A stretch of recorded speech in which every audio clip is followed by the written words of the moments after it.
राज्यातील पूरस्थिती आणि नुकसान भरपाईबद्दल मुख्यमंत्री देवेंद्र फडणवीसांनी महत्त्वाची घोषणा केली आहे। 2215 कोटींची मदत राज्य सरकारने जाहीर केली आहे। मृत्यू असेल तर कुटुंबियांना आर्थिक मदत तातडीने वितरित करण्याचे आदेश जिल्हाधिकाऱ्यांना देण्यात आले आहेत, अशी माहिती मुख्यमंत्र्यांनी दिली आहे। राज्यातील शेतकऱ्यांचं अतोनात नुकसान झालं असून ठिकठिकाणी सरकारची मदत पोहोचली आहे, अशी माहितीही उपमुख्यमंत्री अजित पवार यांनी दिली आहे।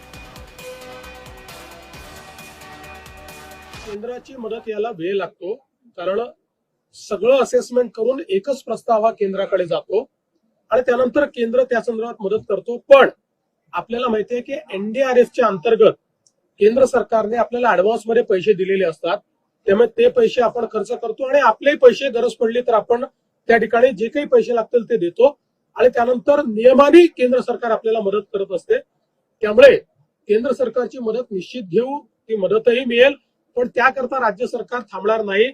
आपल्या शेतकऱ्यांना तातडीची जी काही मदत याच्यामध्ये करता येईल ती सगळी आम्ही करू।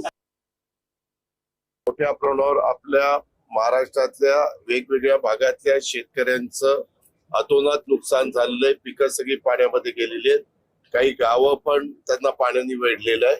परंतु जिथं आपल्याला हेलिकॉप्टर पाठवून एअरलिफ्टिंग करण्याची गरज आहे तिथं आम्ही तशा पद्धतीनं एअरलिफ्टिंग करतोय। जिथं